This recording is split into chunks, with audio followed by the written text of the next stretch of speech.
And hello everybody, welcome back to episode number 79 of the CheckX series. If you're new here, as I say every day, I'm your host Ivan, and the CheckX series is pretty much all about me talking about everything that Elon discusses on X the day before, and today we are going to talk about what he discussed yesterday on Sunday, February 15th, 2026. He posted about 111 times, lucky number there, I guess you could say, on X and a decent amount on politics. I did forget the number, unfortunately, so sorry about that. But to pretty much not keep this intro too long, as we usually start off with Tesla and humanoid robots as the first segment of this video. To start off the episode, keep this intro relatively short. Elon projected that the Optimus humanoid robot will begin transforming factory life in 2027 and become oblivious in 2028 and have a massive impact by 2029. So, pretty big prediction there, but also in terms of space utility, Elon also agreed with the sentiment that intelligent humanoids are the space unlock for humanity, essentially for colonizing the moon, Mars, and beyond. And also, last but not least here, before we move on into SpaceX and Starlink, Elon asserted that Tesla will have the first and largest autonomous fleet in the world, followed by Chinese companies. But Elon also noted that Waymo never truly stood a chance against Tesla's approach. And yeah, no real surprise there. But moving on to SpaceX and Starlink, like I said, to start off this segment, Elon, to get right into it, Elon agreed with a playbook for planet colonization that involves sending starships and starships with Starlink and sensors for mapping, followed by Optimus robots for infrastructure before humans arrive, or all before humans arrive. But moving on, Elon also stated that the overriding priority is securing the future of civilization, and focusing on a moon base is faster. While the 26-month launch window for Mars is a major constraint, Elon believes focusing on the moon might only delay a self-growing Mars city by about 5 years. And again, that's still a relatively long time, but if you think about it, I mean, it's a big step. So technically, it is a very short amount of time, honestly. But yeah, moving on, Elon also noted it is difficult to make methane fuel on the moon due to the scarcity of hydrogen and carbon compared to Earth. But in terms of Starlink growth, Elon confirmed Starlink has reached over 10 million customers and is available in over 160 countries. And it is also rolling out on global train services with speeds up to 400 megabytes per second. And last but not least, here Elon posted that space is the only way to win the Infinity War, particularly in the context of industrial competition.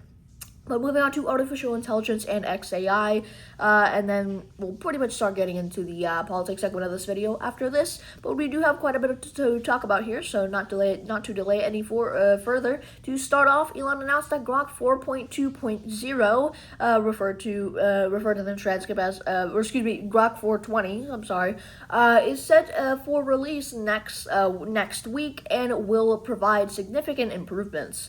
But moving on, Elon also explained that XAI does not have a separate safety team because safety should be an instinct part of the culture and engineering rather than a spreadsheet item or a separate department that infringes on timelines. But moving on, talking about how Grok is truth-seeking, Elon emphasized that AI must be maximally truth-seeking and passed the Galileo test, seeing the truth even if training data repeats falsehoods. And last two things here, Elon labeled Anthropic as misanthropic, which we also said, I think, about 2 episodes. He also said about 2 episodes ago, and criticized him for being biased and drinking the Kool-Aid of San Francisco.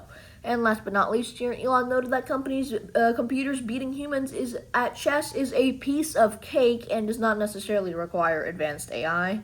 And moving on, just before politics, a little micro segment here. Moving on to the politics segment of this video, talking about engineering and industrial iteration.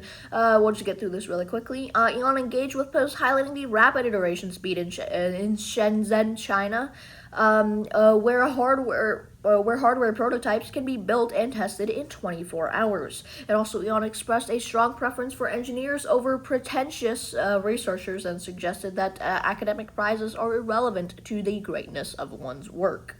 And moving on to politics and society, to start off this segment, this major segment, I guess you could say, but we'll break it down a little bit. Elon argued that for a country to survive, it must have a common culture, stating that people do not die to defend a multicultural economic zone. And also, Elon reposted concerns about population replacement in Europe and the U.S., citing statistics about foreign-born populations in Ireland. But Elon also expressed support for mass deportations in the U.S.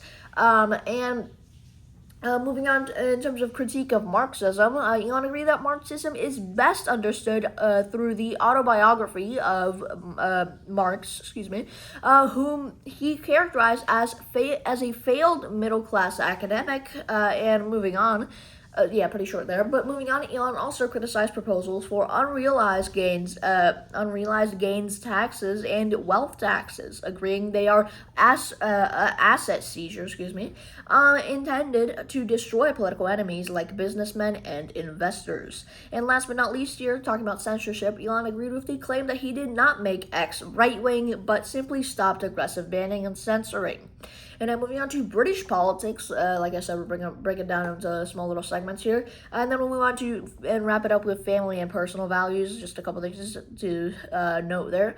But starting off, Elon endorsed the launch of the Restore Britain political party by Rupert Lowe, which is going to be pretty interesting to see if that works out. But Elon also said and agreed with critiques of Keir Starmer and suggested that Nigel Farage's current approach has made him vulnerable to actual outsiders like Lowe.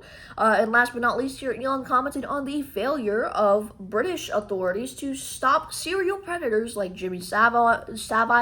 I don't care if I'm pronouncing that right. And the current handling of grooming gangs. And moving on, talking about family and personal values.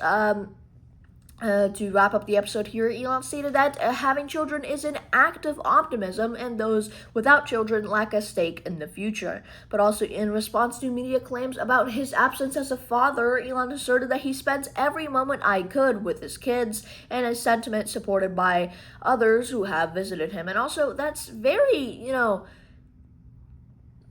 anybody in the media that's just saying that, imagine going up to any father and just saying, oh, you don't spend time with your kids, you don't take care of your kids. I mean, shut the fuck up. I mean, I gotta say, I'm sorry, but shut the fuck up, dude. I mean, what is that? That's just genuinely the biggest insult. Unless you actually have a proven fact and you've witnessed him not spending time with his kids or anything like that, you have no right to say that. I mean, that's really messed up, honestly. But anyway, last but not least here, Elon reiterated his stance that he will say what he wants, even if it leads to financial loss, stating you can't put price on freedom. And ladies and gentlemen, this pretty much calls for the end of episode number 79 of the CheckX series. If you guys made it all the way to the end, I appreciate you guys for watching. If I could steal just a little bit of your time, I recommend dropping a like, dropping a comment, and subscribe. And if you haven't already, sorry, I choked on my own even there. But if I could steal even a little bit more of your time, I recommend going back and watching some of the other recent CheckX episodes. If you would like to get a little sequence of events. But if not, that's okay. But either way, I'll see you guys later. Sorry, shit.